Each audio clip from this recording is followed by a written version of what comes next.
중산층과 서민의 정당 민주당 대표 정세균입니다. 오늘은 저희 민주당이 국민 여러분께 소상히 보고드릴 것이 있습니다. 바로 뉴 민주당 플랜이라는 것입니다. 그동안 저희 민주당은 한편으로는 정부 여당의 실정에 맞서 싸우면서 다른 한편으로는 국민 여러분의 생활 현장에서 필요한 정책 대안을 연구해 왔습니다. 중산층과 서민 생활을 돌보는데 최선을 다하겠다는 민주당의 약속을 각 분야별 정책으로 구체화한 것이 바로 뉴 민주당 플랜이죠. 지난주에는 교육 정책을 발표했습니다. 교육의 출발점인 유아교육을 공교육화하는 일부터 초중학교 학급당 학생 수를 25명으로 고등학교까지 무상으로 교육하고 대학 등록금을 반값으로 내리는 내용입니다. 학부모들이 돈을 덜 쓰는 대신 국가가 돈을 쓰는 알찬 교육을 만들겠다는 것이죠. 한마디로 GDP의 7%까지 교육 예산을 늘려서 교육 기회의 차별을 없애고 공교육을 정상화하자는 내용입니다. 많은 분들께서 좋은 내용이다, 그렇게만 하라고 격려해 주셨습니다. 오늘은 일자리 문제를 말씀드리겠습니다. 올해 우리 경제가 4에서 5%까지 성장할 거라는 전망이 많습니다. 얼마 전 대통령은 올해 우리나라 성장률이 OECD 국가 중에서 1, 2위를 기록할 거라고 말하기도 했지요. 그런데 말입니다. 이런 이야기가 나오면 서민들은 참 답답해집니다. 피부에 와 닿지 않는 이야기이기 때문이죠. 당장 이런 이야기들을 하십니다. 성장하면 뭐합니까? 서민들 살기는 점점 어려워지는데. 문제는 경제가 성장해도 일자리가 늘어나지 않기 때문입니다. 고용 없는 성장이라고 하지요. 성장의 결과가 일자리로 돌아가지 않으면 부익부 빈익빈 양극화 현상도 심해질 수밖에 없습니다.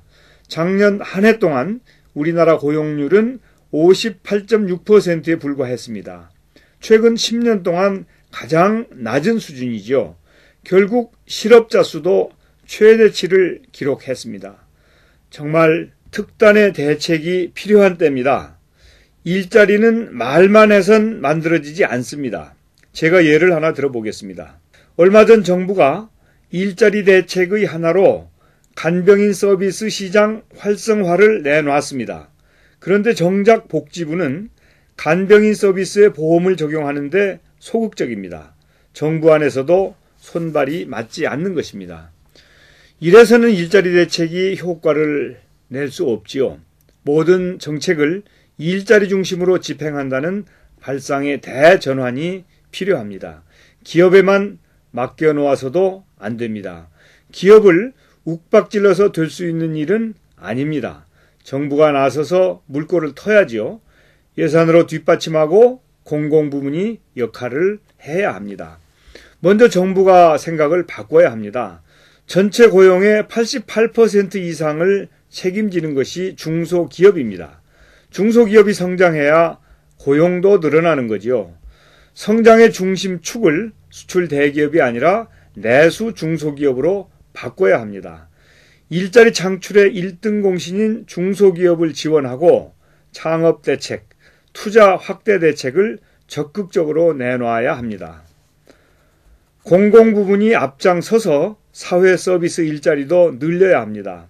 우리나라는 교육, 복지, 노인, 공공안전 같은 사회 서비스 일자리가 매우 부족합니다. 특히 보건 및 사회복지 분야는 다른 OECD 국가의 3분의 1 수준이지요. 산후조리와 육아, 어르신 간병, 질병 예방 같은 사회 서비스를 확대하면 일자리가 생길 뿐만 아니라 중산층과 서민의 비용 부담도 줄어듭니다. 공공근로 같은 한시적인 일자리가 아니라는 점도 중요하지요. 민주당은 사회 서비스 일자리 100만 개 창출을 추진하겠습니다. 우리나라는 세계에서 노동시간이 가장 깁니다. 다른 OECD 국가들에 비해 연간 80일이나 더 일하는 셈이죠. 노동시간을 연간 300시간만 줄여도 일자리 200만 개를 만들 수 있습니다. 일자리를 나누자는 것이죠. 문제는 실천인데요. 방법이 있습니다. 일자리 나누기로 늘어난 정규직 인건비, 일자리를 나누어서 줄어든 임금의 일부를 일정 기간 동안 정부가 지원해 주는 겁니다.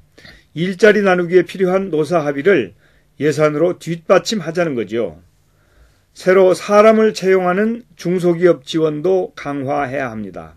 중소기업 절반 이상이 법인세를 내지 않는 상황에서 세액 공제만으로는 실질적 도움이 되지 않죠. 중소기업이 부담하는 4대 보험료를 3년간 감면해주고 인턴 채용과 정규직 전환 지원금도 연장해서 지급해야 합니다. 새로운 일자리를 만들 수 있는 중소기업 창업 지원책도 필요합니다.